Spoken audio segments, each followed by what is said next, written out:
Shalom, amados hermanos. Bienvenidos a podcast de Casa de Oración Encuentro con Yeshua. Este es un espacio dedicado a escudriñar las Sagradas Escrituras de nuestro Abba Kadosh. Bienvenidos, pónganse cómodos y acompáñenos en esta mágica aventura. Shalom, amados hermanos. El nombre de este podcast puede ser algo llamativo: Moisés Jona. Todos aprendimos en nuestros primeros años escolares la historia del famoso descubridor de América, Cristóbal Colón. Aprendimos que fue un genovés nacido en Italia que descubrió América financiado por los reyes de España, y que a su salida le fueron dados los presos que estaban en la cárcel para que los llevara de tripulación en los barcos. Ahora veremos que hay mucho más detrás de la historia de este intrépido almirante, ya que su vida tenía un trasfondo muy especial que nos fue ocultado siempre. No es nueva la idea de que Cristóbal Colón fuese judío, ya que el estudio que dedicaron algunos escritores a aclarar el misterio de su nacimiento, de su origen y su personalidad, resultaron que están en completo acuerdo sobre su origen hebreo. Ahora bien, ¿por qué ocultar su origen israelita?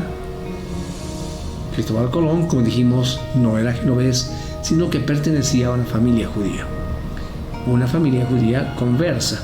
Converso se le llamaba a los judíos que eran obligados a aceptar la religión católica romana, amenazados que, de no hacerlo, los matarían por la Santa Inquisición. Su nombre judío era Moisés Jona y era de descendencia levita. El apellido Jona en hebreo significa paloma y está relacionado con la figura del Ruach HaKodesh o espíritu de santidad. Y estas fueron sus variantes. En Judea se le decía Jona, en Cataluña, Castilla y Portugal Colom, en el griego perísteras, ángelos y pneumáticos, en turco Hamán.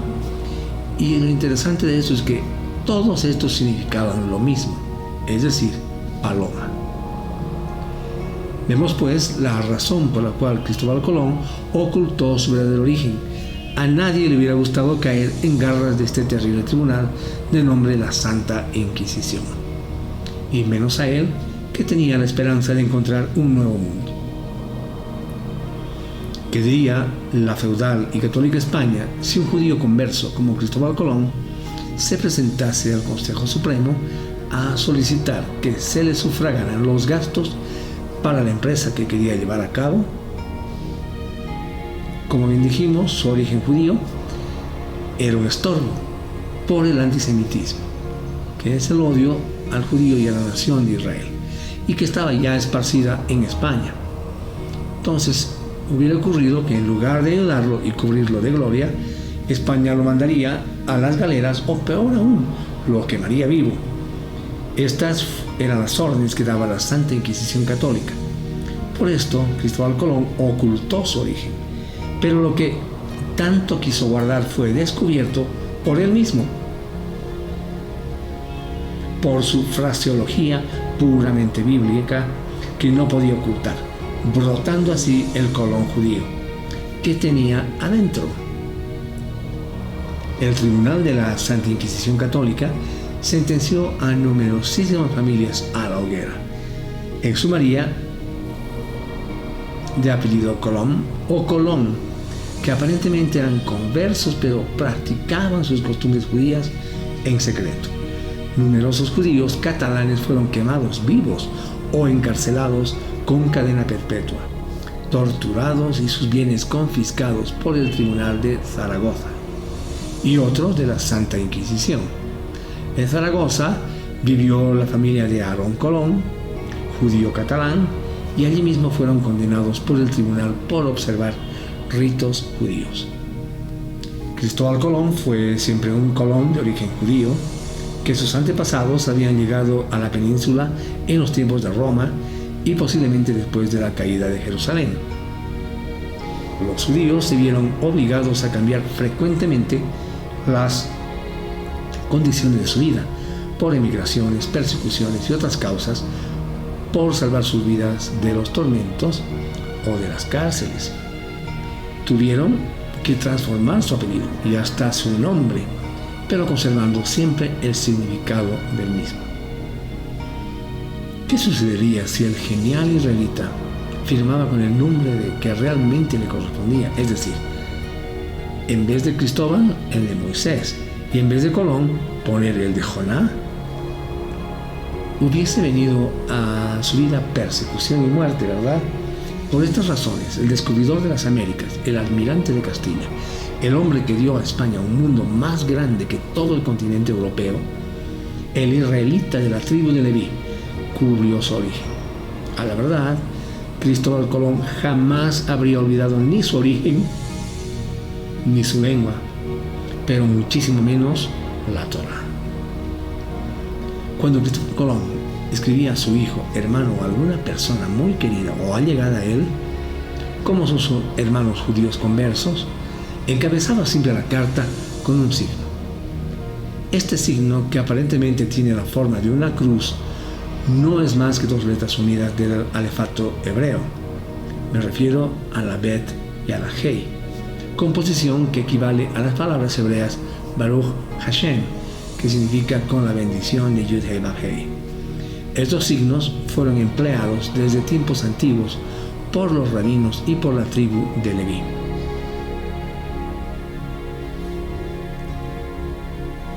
Existen testimonios de que Cristóbal Colón hablaba y escribía muy bien el idioma griego y que conocía el árabe.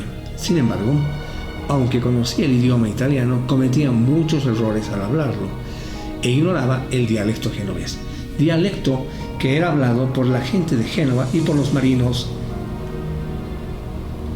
del Mediterráneo.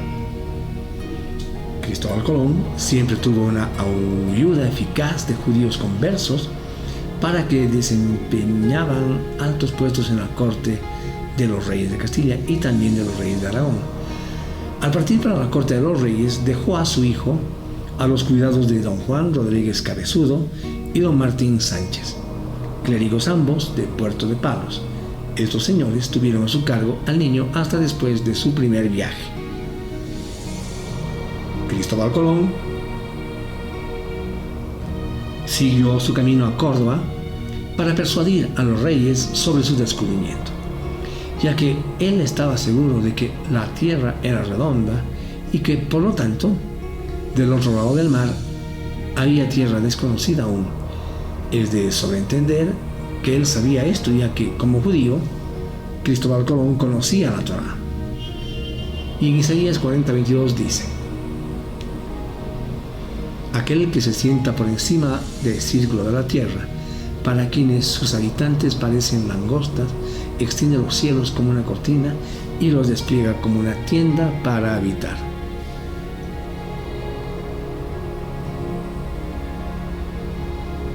Al llegar a la corte, el mejor recibimiento se lo hizo un caballero aragonés llamado Luis de Santángel, tesorero de la corona y de descendencia judía. Era escribano de la Casa Real y hombre de mucha autoridad y prudencia. Al leer esto, hermanos, nos damos cuenta que los reyes de España estaban rodeados de judíos y eran sus hombres de confianza, ya que ocupaban puestos muy importantes. 2 años fue Cristóbal Colón huésped del duque de Medina Sidonia, señor del puerto de Santa María, esperando la respuesta de los reyes católicos.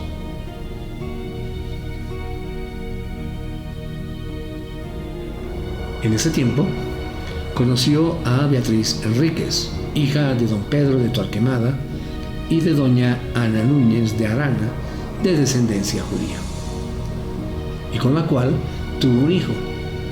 Y así pasaba el tiempo en pláticas, resolviendo Cristóbal Colón dejar la corte y dirigirse a Francia, disgustando a muchos con su partida, y especialmente a Luis Santángel, quien sin pérdida de tiempo se presentó a la reina Isabel hablándole detenidamente. La reina Isabel le respondió que con las joyas de su cámara buscase algún empréstito por una cantidad de dinero para hacer la tal armada. Santángel le respondió que no era menester empeñar sus joyas porque él haría un pequeño servicio a su Alteza prestando ese dinero. Entonces, con tal resolución, la reina mandó un capitán a caballo a que alcanzase a Cristóbal Colón, que en ese momento cruzaba el puente de Pinos. Cuando el capitán le dio alcance, rogándole que regresase, Cristóbal Colón volvió, pero a la gloria y a la inmortalidad. El doctor Leví y Luis de Santángel, ambos de origen judío, conversos, amigos y protectores de Cristóbal Colón, patrocinaron en lugar de los reyes católicos los gastos para la empresa del descubrimiento en su primer viaje, abonando los primeros gastos que llegaron a la suma de 3.500 ducados, salvando de este modo que las joyas de la reina fueran empeñadas. De este dinero, Luis de Santángel había adelantado la mayor parte. Se dice que Cristóbal Colón, y lo confirman muchos escritores y además su hijo, que en Puerto de Palos recibió una fuerte suma de dinero de su suegro y que se creía que ese dinero era enviado por el rey de Portugal. En una carta a los reyes, con que encabezaba el diario de su primer viaje, Cristóbal Colón escribe las primeras palabras de mucha revelación, ya que por lo menos ninguna persona se atrevería a mencionar en aquel tiempo a los reyes católicos sobre las medidas adoptadas contra los judíos. Y la carta decía así: así que después de echados fuera de todos los judíos de todos vuestros reinos y señoríos, en el mismo mes de enero, mandaron vuestras altezas a mí que con armada suficiente me fuese a las fechas partidas de Indias, y para ello me hicieron grandes mercedes y me ennoblecieron que de ese momento en adelante yo me llamo Don y fuese almirante mayor de la mar, océano o gobernador perpetuo de todas las islas de tierra firme. Ahora bien, no hay palabras más reveladoras del origen judío de Cristóbal Colón si examinamos el contenido de su carta a los reyes y meditamos lo que dejó entrever, es decir, su propio origen y la expulsión de los judíos.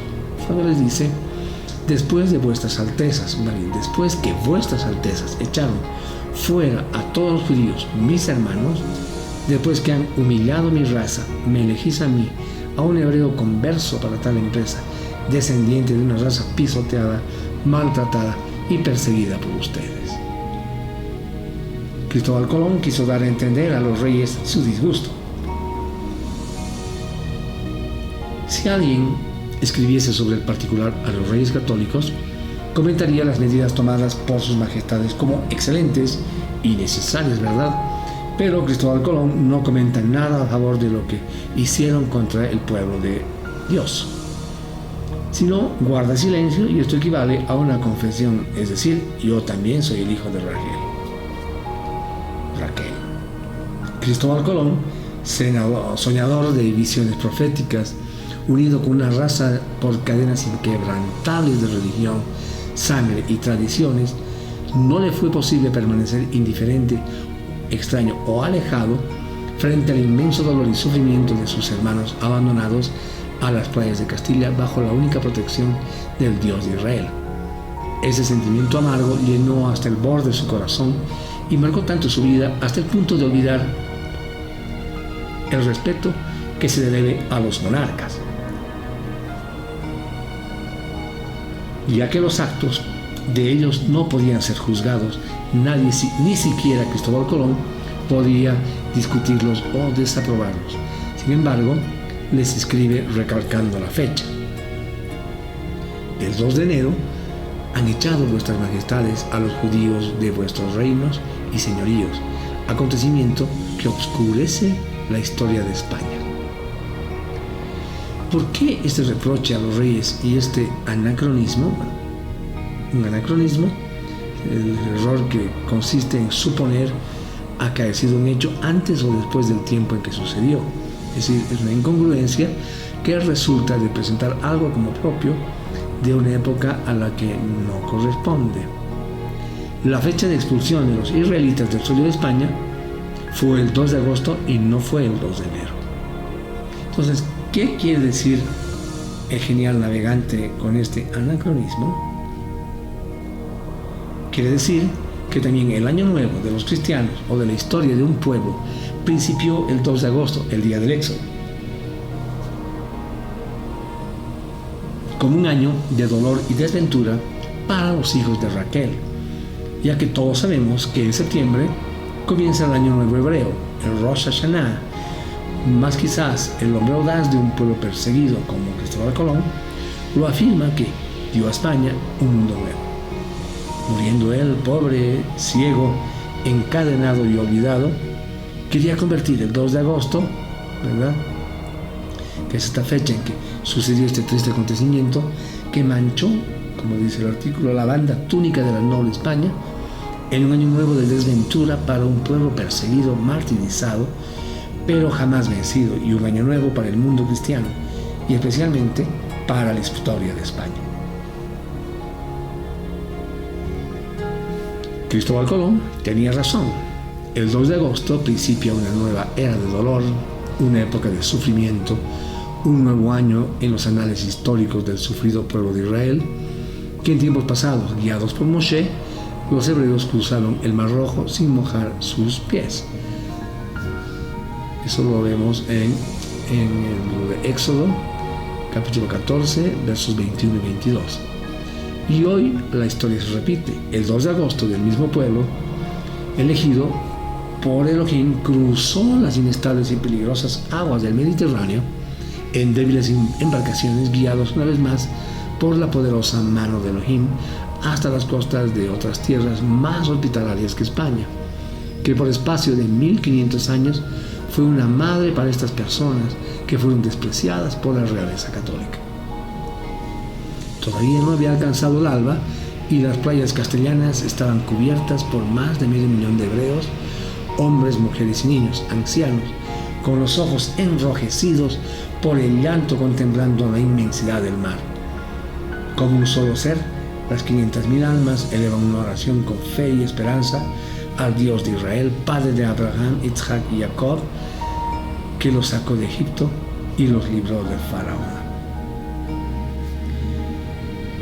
Devarim 6:4, Shema Israel, Adonai Eloheinu, Adonai Echad, escucha Israel, Adonai nuestro Elohim, Adonai uno es, se oye como un suave murmullo y se eleva a él perfumado de dolor y angustia de su pueblo. Ellos sabían que no podían permanecer más en España, esa tierra de sus abuelos y padres que consideraban suya por el derecho de los 1500 años que habían vivido en ella.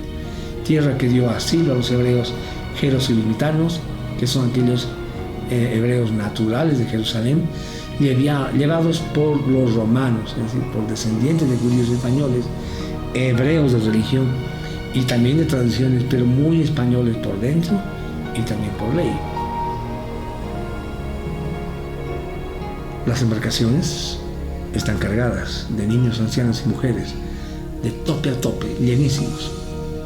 Unas candelas, velas, una Torá y un Talmud les son entregados por los frailes de la Santa Inquisición y los lanzan a la aventura. Mas nadie reniega de su Dios.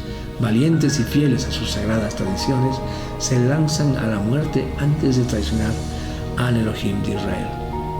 La inmensa fila de las pequeñas embarcaciones se pierde de vista, quedando sobre la arena de las playas de Castilla, bañadas por la sangre y el llanto, los cadáveres de los hijos de Jacob, testigos del crimen más inhumano que registra la historia. Colón siente, piensa, llora y se aflige como un hijo del Elohim de Israel. Es quizás el caso más asombroso de su doble personalidad, ¿verdad? Judío y por otro lado obligado a hacerse converso de Roma, que como fuerzas antagónicas establecen una lucha terrible, haciendo más difícil aún el proceder de su noble y doble papel ante la justicia y los suyos. Cristóbal Colón contaba en su pensamiento con la era judía, aunque escribía a sus reyes contando la era cristiana. En el fondo, su conciencia siempre fue judía. Otro episodio viene a dar más fuerza a la hipótesis de que Cristóbal Colón era de descendencia judía y además era converso. El 3 de agosto de 1492 fue señalado por los reyes católicos como día de partida de Cristóbal Colón para la gran aventura. Sin embargo, El día 2 de agosto de 1492, Cristóbal Colón deja el suelo de Castilla y da la orden de embarcarse. Ahora bien, ¿por qué deberían estar la tripulación en las naves un día y una noche antes de zarpar? Los marineros estaban en sus casas saboreando sus últimos momentos con los seres más queridos, que posiblemente jamás volverían a ver. Sin embargo, aunque Cristóbal Colón era marino y sabía de las tradiciones de los hombres que están dedicados a los asuntos del mar, fue el primero que se embarcó. ¿Por qué? ¿Era este un acto de protesta? Colón se retiró a llorar en silencio porque ese día fue la tristeza y dolor para el pueblo judío. Jueves 2 de agosto de 1492, día del gran éxodo israelita, Cristóbal Colón vio las lágrimas de los hebreos, el dolor de sus hermanos de sangre, la agonía de los niños de Raquel, la estrangulación de una raza milenaria, y decidió dejar también el suelo de Castilla ensangrentado y bañado por el llanto de sus hermanos judíos. En el mismo día del gran éxodo, Cristóbal Colón dejó la tierra ibérica de los reyes católicos el día 2 de agosto de 1492, lo mismo que sus hermanos de raza, embarcándose unos bajo la protección del Eterno y a la desventura, y Cristóbal Colón para la gloria y la excelencia. Este artículo se realizó con la ayuda de la tesis Los israelitas en América precolombina de George Psilanti de Moldavia, miembro de honor y socio correspondiente de varias sociedades científicas de geografía, historia, arqueología, antropología y letras en América y Europa. Cristóbal Colón fue un judío sefardí que descubrió América. Todo el mundo conoce la historia de Cristóbal Colón. Era un explorador italiano de Génova que zarpó en 1492 para enriquecer a los monarcas españoles con oro y especies de Oriente. Pero durante demasiado tiempo los estudiosos hicieron caso omiso de una gran convicción y pasión que tenía Colón. Era la búsqueda de liberar a Jerusalén de los musulmanes. Durante la vida de Colón, los judíos se convirtieron en el blanco de la persecución religiosa fanática. El 31 de marzo de 1492, el rey Fernando y la reina Isabel proclamaron que todos los judíos iban a ser expulsados de España. La orden fue especialmente dirigida a los 800.000 judíos que nunca se habían convertido y les dio 4 meses para hacer los equipajes e irse, es decir, hacer sus maletas, ¿verdad? Los judíos que se vieron obligados a renunciar al judaísmo y abrazar el catolicismo eran conocidos como conversos. También hubo quienes fingieron la conversión practicando el catolicismo hacia el exterior, mientras que secretamente practicaban el judaísmo. Decenas de miles de ellos fueron torturados por la Inquisición española, se vieron presionados a dar los nombres de sus amigos y miembros de la familia, quienes desfilaron frente a una multitud atados a estacas y quemados vivos. ¡Qué barbaridad!, ¿no? Sus tierras y posesiones personales fueron luego repartidas por la Iglesia y la corona.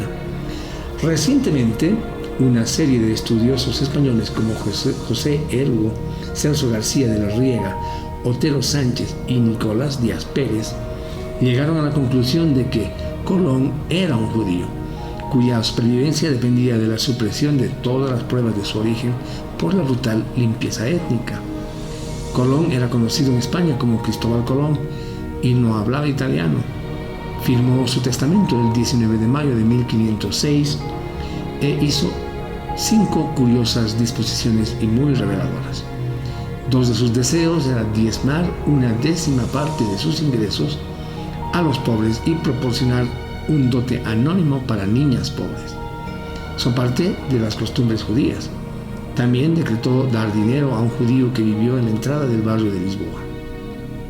En esos documentos, Colón utilizó una firma triangular de 3 puntos y letras que se parecían a las inscripciones encontradas en las lápidas de los cementerios judíos en España. Ordenó a sus herederos usar la firma a perpetuidad.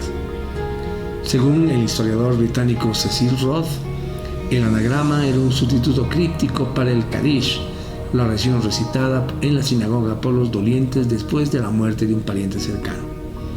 Por último, Colón dejó dinero para apoyar la cruzada que esperaba que llevaría a sus sucesores hasta liberar la Tierra Santa.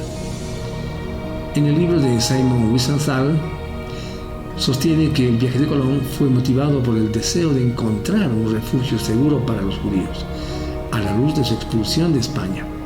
Del mismo modo, Carol Delaney, un antropólogo cultural de la Universidad de Stanford, concluye que Colón era un hombre profundamente religioso cuyo objetivo era navegar hacia Asia para obtener el oro con el fin de financiar una cruzada para recuperar Jerusalén y reconstruir el templo sagrado de los judíos.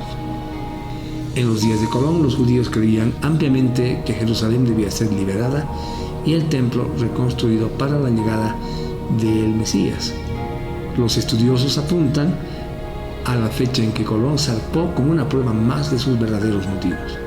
Él originalmente iba a zarpar el 2 de agosto de 1492, un día que coincidió con la fiesta judía de Tisha B'Av, marcando la destrucción del primer y segundo templo sagrado de Jerusalén. Colón propuso la fecha original para evitar embarcarse en la fiesta, lo que habría sido considerado por los judíos un día de mala suerte para zarpar. Será con nosotros hasta un siguiente episodio de Podcast de Casa de Oración, Encuentro con Yeshua. Shalom.